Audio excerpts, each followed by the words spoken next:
नभए 2 हप्तामा आउनुहोस्, नभए 1 हप्तामा आएर 1 महिनामा आएर प्रत्येक महिना आएर स्कुल बोलाउने होइन। यो स्कुल तपाईँको आएर पढाइ के हुन्छ, मेरो बच्चा के हुन्छ भन्ने बुझ्नुहोस्।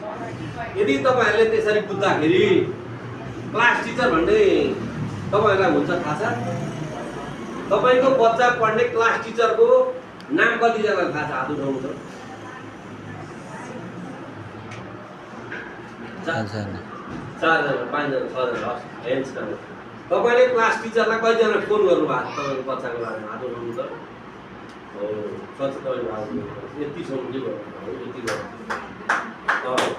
धेरै हुन्छ। अब गर्ने के हो भने जसले गर्नु भएको छैन चिन्ता गर्नु परेन। जुत्ता मिलाउँदैन, खोल्दैन, बुद्ध फ्याँक्दा खुलिहाल्छ।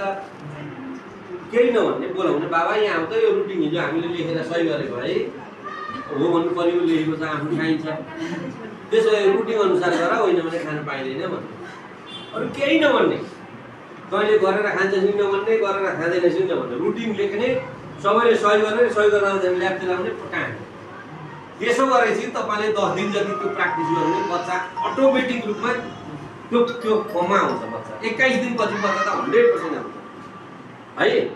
तपाईँहरूले त्यति कुरो सिरियसली गर्ने, तर बच्चालाई गाली गर्ने, तुलना गर्ने गर्नुभयो भने तपाईँको बच्चाले गरी खाँदैन। तपाईँ स्कुल आउनु पर्यो। कतिजना हप्तामा एकचोटि स्कुल आउनुहुन्छ बच्चाको बारेमा? हात उठाउनु त।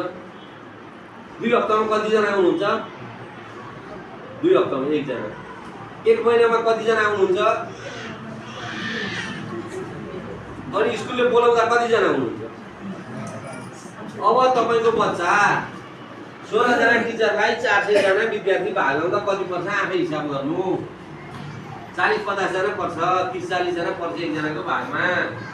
तपाईँको बच्चा 1 जना हेर्नु कि 40 जना हेर्नु कुनले हुन्छ? टिचरले जागिर खाने हो पहिलो कुरा। तपाईँ ढुक्क हुनु।